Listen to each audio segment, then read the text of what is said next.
अस्सलाम वालेकुम। मौलाना अब्दुल हन्नान सिद्दीकी के मज़ीद बयानात सुनने के लिए हमारे इस चैनल रूहानी राज इस्लामिक वर्ल्ड को सब्सक्राइब करें और बेल आइकन को प्रेस कर दें। शुक्रिया।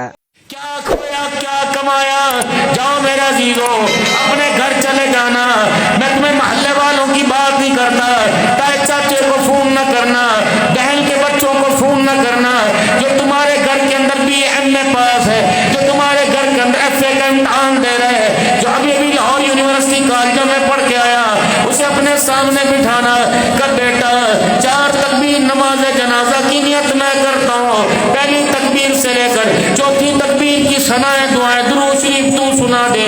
अगर तेरा बच्चा मेरा जीरो पूरी नमाज जनाजा सुना दे, समझ ले मरने के बाद कहीं ना कहीं जान छुट जाएगी। अगर तेरा बच्चा जनाजे की दुआ ना पढ़ सके तो समझ ले जिंदगी के अंदर तूने बड़ा घाटे का सौदा किया है।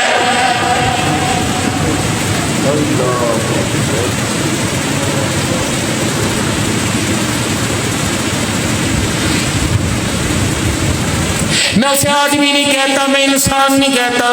मेरा जीरो जो अपने मेरा जीरो जिसकी औलाद अपने बाप को गुस्ल नहीं दे सकती,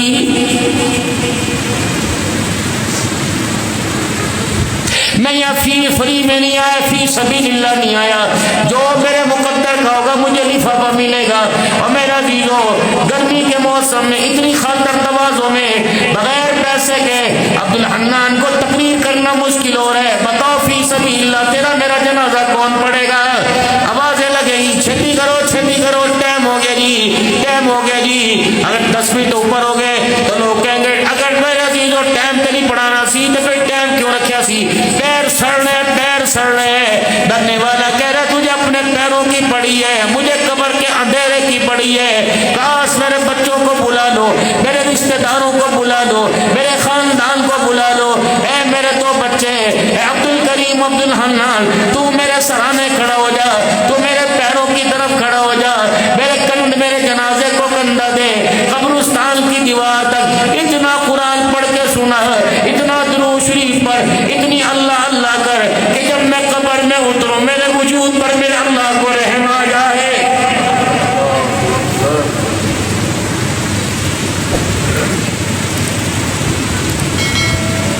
सारे मेरे समेत यहाँ बैठो, मेरा अब्बा भी मरा, मेरी अम्मा भी कोई नहीं। अल्लाह अकबर। बहन का जनाजा मेरे कंधे पे उठाया, भाई का जनाजा मेरे कंधे पे उठाया, रिश्तेदारों के जनाजे उठाए। मुझे ईमानदारी से बताओ, इस दौर के अंदर जब तुम अपने माँ बाप की कब्रों पे साल साल नहीं जाते, तुम्हारी मेरी कब्रों पर 2 साल कोई फेरा नहीं मारेगा।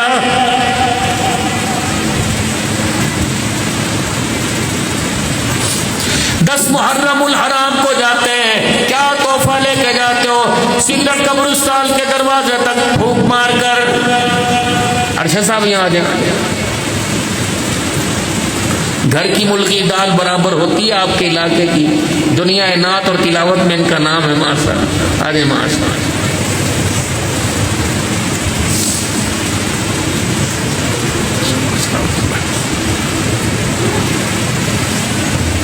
एक साल के बाद कब्रिस्तान गए, आप भी जाते हो, मैं भी। सवेरे हंसी तो सवेरे हो ऐसी, हम तो सुबह चले गए थे। 50 रुपए के गुलाब के फूलों की पत्तियां, 2 मट्टी के दाबड़े। हाय मैं क्या करूं? अल्लाह अकबर। मेरी कब्र पर जब मट्टी डालने की बारी आई तो कब्र की मट्टी भी मेरे लिए महंगी हो गई। आम दिनों के अंदर 50 रुपए का बोरा, 10 मुहर्रमुल हराम को वही बोरा 400 रुपए का हो जाता है। कब्रों के सौदेबाज आ गए। 2 बच्चे कब्रिस्तान गए और जाके बाप की कब्र पे मट्टी डाली, दूसरे ने गुलाब के फूलों की पत्तियां, फिर अगरबत्ती का पैकेट जलाकर मेरा दिल चुपचाप आ गए। तेरे बाप की कब्र हिली, ठंडा हो कब्र। क्या लगा अब्दुल रशीद अब्दुल हमीद इतना बेवफा तो नहीं था। 1 साल के बाद आया।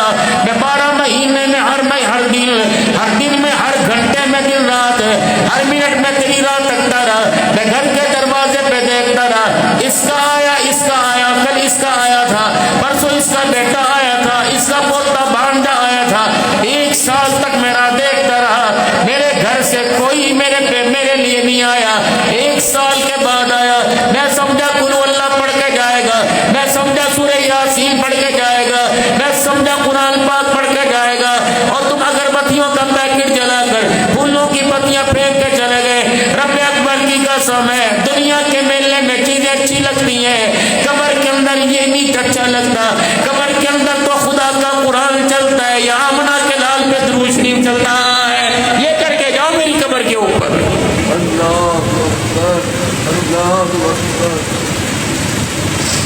सोच समझ के मरना, वरना अल्लाह जल्ला शानू से रो रो के मोहलत मांग लो। सबकी बात नहीं करता।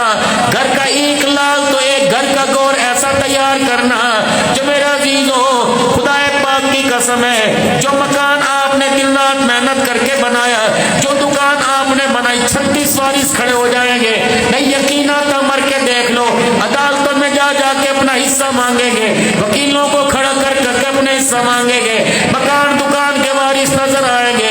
पूरे गुजरावाला के अंदर तुम्हारी खबर का तुम्हें वारिस कोई नजर नहीं आएगा।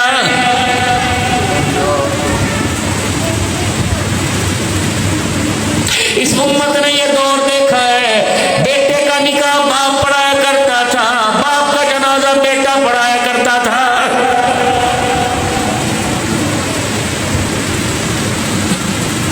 रात को जब आप 4-4 बजे 2-2 बजे अपने घरों में तशरीफ लाते हो, आपने अपने बच्चों की हालत देखकर मेरा अजीजो आपको तरस क्यों नहीं आता? क्यों मुसल्ला नहीं बिछता? क्यों हाथ उठाकर खुदा पाक को रोके नहीं दिखाते? एक बच्चा मुद्दा हो के वहां पड़ा हुआ, तीसरा माँ की तरफ टांगे करके पड़ा हुआ, चौथा टांगे पसार के बाप के सामने पड़ा हुआ, गिट्टी मुद्दी होके लेटी हुई है। ओ मेरे अजीजा, जो मोबाइल की दुनिया के अंदर तमाशा तू देख रहा है, पता नहीं उससे भयानक मंजर तेरी बेटी की आंखों के सामने आ रहा है, तेरे बेटे के सामने आ रहा है।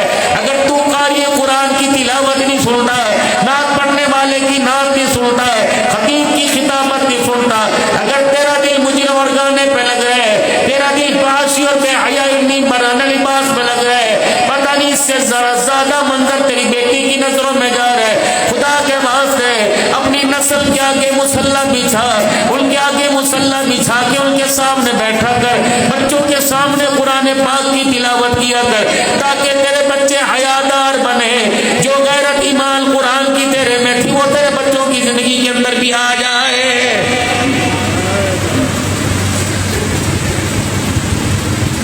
अब तवीज मांगने का वक्त आया, मौलवी साहब कोई चंगा या तवीज बना के दो, सारे मेरे ताबे हो जाए। जब ताबे करने का वक्त था, उस वक्त तो बगावत के अंदर गुजरावाला की रोड माफ भी करता था, टिक्की वाले की टिक्की बिक रही हो रहा है।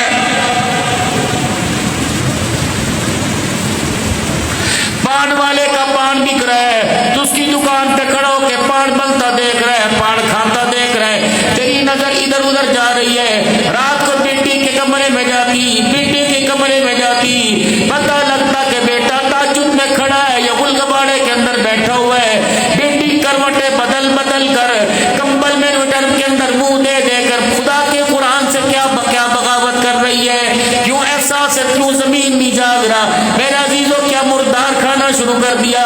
यही वजह है, पकीज़ा माल से तुमने तौबा कर ली, हराम माल हमारे घर में आने से रुकता नहीं। नतीजा घर का मंजर तो सुहाना लग रहा है, लेकिन नस्ल की जिंदगी के मंजर का सारा बेड़ा गर्क हो गया है। की करिए जी, चलता है बड़ी साहब, चलता है। तुझे लाते देखो, महंगाइयां ते देखो, इससे बड़ी मुफलसी क्या होगी, इससे बड़ी गरीबी क्या होगी। हसन हुसैन रो रहे हैं, हुजूर ने अपनी नमाज हल्की कर दी, सूरे फलक सूरे नास पढ़ी, सलाम फेर के घर आए, हुजरे का पर्दा हटाया, फरमाया बेटी क्या बात है? अब्बा जी 6 दिल के फाके ने मेरे बच्चों की शक्ल बिगाड़ दी, भूख की वजह से रोए। आपने दोनों नवासों को गोदी में उठा लिया, पर मैं बेटी अली से कहने के लिए कुछ इंतजाम कर दे। जब ये मेरे बच्चे रोने लगते हैं तो मैं मोहम्मद के सीने में दर्द होने लग जाता है।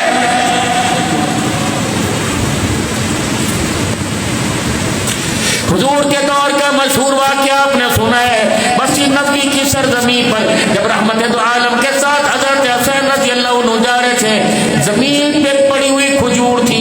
मेरे अजीजों, कोई शराबियों का जमाना नहीं था, कोई कबाबियों का जमाना नहीं था, कोई मुझे अल्लाह का कुरान कहता है मुहम्मदुर रसूलुल्लाह वल्लज़ीना मअहु अशिद्दाउ अलल कुफ्फारि रुहमाउ बैनहुम तराहुम रुकअन सुज्जदन यब्तगूना फज़लन मिनल्लाहि व रिज़वाना सीमाहुम फी वजूहिहिम मिन असरि सुजूद ज़ालिका मसलुहुम फित तौराति व मसलुहुम फिल इंजील। वो लोग थे जिनको कहा वकुल्लम वअदल्लाहुल हुस्ना, जिनके बारे में ऐलान हुआ रज़ी अल्लाहु अन्हु व रज़ू अन, जिनके बारे में ऐलान हुआ उलाइका अल्लज़ीना अम्तानल्लाह कुलूबहुम लित्तक़वा। आसमान के सितारों में इतनी चमक नहीं जितनी मोहम्मद के यारों के चेहरे में चमक हुआ करती थी। उस दौर के अंदर मेरे अजीजों हराम माल का तो साहिबा नहीं था, हराम माल का ख्याल नहीं था। एक खजूर मस्जिद नबवी के फर्श पे पड़ी हुई, हजरत हुसैन रज़ी अल्लाह अन्हु नाना की उंगली पकड़ के जा रहे, भूख है, तकाज़ा है, आपने वो खजूर का दाना उठाया और यूं करके मुंह में लिया। कितनी उम्र थी? 5.5 साल की। हुजूर ने अपनी यूं करके उंगली डाली, हलक के अंदर से यूं करके खजूर बाहर निकाल ली, फरमाया अल्लाहु अकबर, बेकीमती माल है, अल्लाहु अकबर, बेतरतीब माल है, नहीं पता हराम का हलाल का, नहीं पता अपने का पराए का, तो आले रसूल है, तेरी पाक रगों में मैं मोहम्मद का खून दौड़ रहा है। ए मेरे नवाज से तुझे ऐसा माल खाने की नाना किराने का दीन इजाजत नहीं दे रहा है।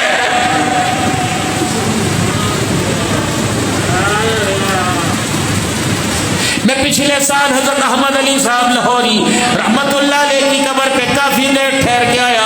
कौन? अहमद अली लाहौरी। बगदाद की सरजमीन में शाम का वक्त था। अब रेडी वाला आपको रेडी पे खड़ा होने नहीं देता। कितने का माल है? कहता 250 रुपए का। 250 रुपए का? अच्छा, अगर यूं करके फ्रूट की हाथ ना लावी तरतीब मेनू दस उसे पता है मैंने यूं करके फेरा मारना है, 3 सही दिखा के तो अपनी मर्जी के डाल देने। जो फ्रूट इस वक्त आपको 250 रुपए का मिल रहा है, शाम को वो फ्रूट 250 रुपए का 2 किलो कैसे हो गया? बाजार बदल गया या महंगाई सस्ती हो गई या आड़तियों ने अपना अल्लाह अकबर कर्जा माफ कर दिया? वजह क्या बनी? पहली दोनों छुरों से इतनी खाल उतार दी, अब सारा माल है, खराब होने से बेहतर है कैसे पे मुंह लग जाए। इतना शरीफ, ये कोई बसरे से आए नहीं लगाने वाला, हसन बसरी के मोहल्ले में रहता है। उसे पता है मैंने खूंटी छुरी करके गले पे छुरी चला दी है, अब ये माल है, बिके बिके बिके बिके। 4 रेड़ियां लगी हुई, दाल उसके ऊपर। अहमद बिन हम्बल रहमतुल्लाह अलैह को भूख लगी, खादिम से कहा एक अन्ना ले जा, जितना था एक अन्ना ले जा। और दौर कैसा था? 2 औरतें इमाम अहमद बिन हम्बल रहमतुल्लाह, मैं भी शरहाफी की कब्र पे भी दुआ करके आया, 2 औरतें आई इमाम अहमद बिन हम्बल रहमतुल्लाह अलैह के पास। मसला देखो क्या पूछ रही हैं। हजरत जी कजी, हमारा भाई गरीब है, हम गरीब खानदान से, हमारी कमाई का जरिया कोई नहीं, हमारा भाई हमें धागा ला के देता है, हमारे पास दोनों बहनों के पास चरखा है, हम सूत काटती हैं, हमारे घर के चिराग में तेल कोई नहीं, सूरज की रोशनी में जितना धागा बन जाए। शाम के वक्त जब अंधेरा होता है, हमारा पड़ोसी अमीर है, उसके घर के कोने कोने में चिराग जलते हैं, हमारा पड़ोसी अपने चिरागों की रोशनी जब बढ़ाता है, उसके चिरागों की रोशनी हमारी दीवार पे पड़ती है, हम चरखा उठाकर छत पे ले जाती हैं, पड़ोसी के चिराग की रोशनी से हम चरखा चरा के धागा बनाती हैं। तेरे पास पूछने आई जो पड़ोसी की चिराग की रोशनी से धागा बना, उस पर आने वाली कमाई से आटा लिया, फिर वो रोटी पकी दस्तरखान पे आई, बता वो हमारे लिए हराम है कि हलाल है?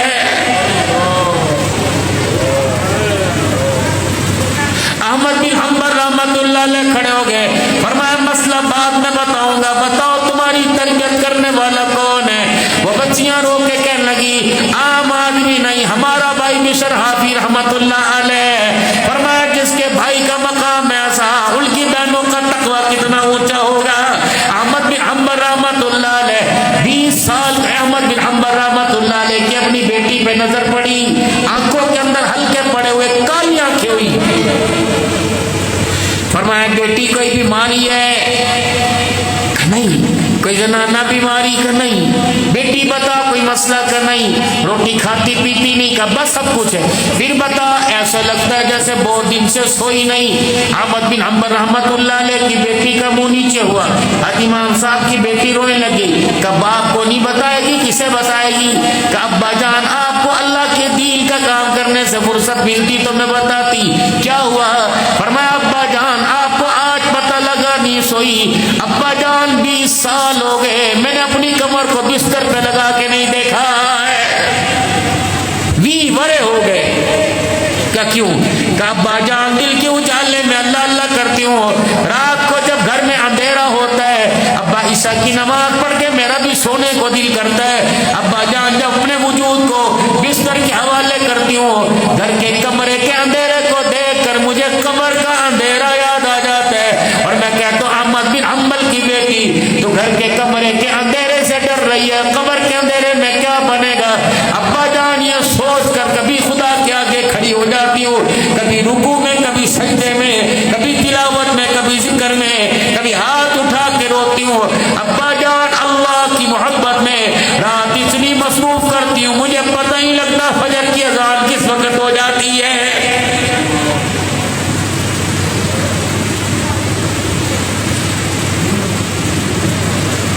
खादिम दाल लेने के लिए गया, शाम को रेडियो वालों में कंपटीशन चल रहा था। एक कहने लगा 1 आने के 2 चमचे, 1 आने के 3 चमचे, 1 आने के 4 चमचे। आपका खादिम कहने लगा लो आज मौजा ही हो गई। उस आदमी के पास गया, उन्हें कहा 1 आने के होश में, उन्हें कहा 4 चमचे, उन्हें कहा कि तो 1 चमचा देता है। कंपटीशन चल रहा है, मेरा भी के पहले, मेरा भी के छेती फारिग होके घर जाए। 1 आने के 4 चमचे लिए लप लप किनारे तक प्याला भरा हुआ हजरत अहमद बिन हम्बल रहमतुल्लाह अलैह के पास ले गए। शेख रोटियां खाओ, बुक्का भर भर के दाल पियो, चमचे नल खाओ। पर मैं कितने पैसे की कहे करने आगे तो इतनी सिलात है, आज इतनी कहाँ से आ गई? का बाजार में रेडियां आपस में जुड़ी हुई थी, कंपटीशन चल रहा था। एक कह रहा था 1 आने का 1 चमचा, दूसरा कह रहा था 2 चमचे। मुझे जहाँ से ज्यादा भी नहीं लेके आया, पर मैं उठा के वापिस दिया। मुसलमान को नुकसान पहुंचा के माल लाया, दाल लेके आया। अहमद बिन हम्बल के तकवे ने इस दाल को अपने ऊपर हराम करार दे दिया है, वापस ले जा। उसे कहा निंदरी दाल खाते जो तो मुसलमानों को नुकसान पहुंचा। उन्होंने कहा अल्लाह की कसम मैंने अपनी खुशी से दी है। आपने फरमाया वापस ले, मैं नहीं खाता। 3-4 फेरे लगवाए। वो कहने लगा बुजुर्गों आप भी नहीं खाते, वो भी नहीं करता, मैं करूं क्या? फरमाया बगदाद की जामे मस्जिद के पास खड़ा हो जा और वहां ऐलान कर अहमद बिन हम्बल को भूख लगी थी, 1 आना उसके पास था, अपने खादिम को दाल लेने के लिए बगदाद के बाजार में भेजा। वहां आपस में रेडियां खड़ी थी, कंपटीशन चल रहा था। कोई 1 आने का 1 चमचा, 1 आने के 2 चमचे की आवाजें लगा रहा था। मैं उस दुकान पे गया जो 1 आने के 4 चमचे मिले। अहमद बिन हम्बल रहमतुल्लाह अलैह को मैंने आके सारी बात सुनाई। अहमद बिन हम्बल रहमतुल्लाह ने फरमाया ये दाल मुसलमान को माली नुकसान पहुंचा के लाई गई, मैं नहीं खाऊंगा। अहमद बिन हम्बल की तरफ से ऐलान है मदीना में बगदाद के गरीबों और यतीमों मिस्कीनों, या अहमद बिन हम्बल की तरफ से दाल खैरात की जाती है, आजो की आके ले जा अपने बच्चों को खिलाए। खादिम कहने लगा ईशा की नमाज के बाद खड़ा हुआ, फजर की अजान हो गई, उस दाल को लेने वाला कोई गरीब भी नहीं आया है। अस्सलाम वालेकुम। मौलाना अब्दुल हन्नान सिद्दीकी के मज़ीद बयानात सुनने के लिए हमारे इस चैनल रूहानी राज इस्लामिक वर्ल्ड को सब्सक्राइब करें और बेल आइकन को प्रेस कर दें। शुक्रिया।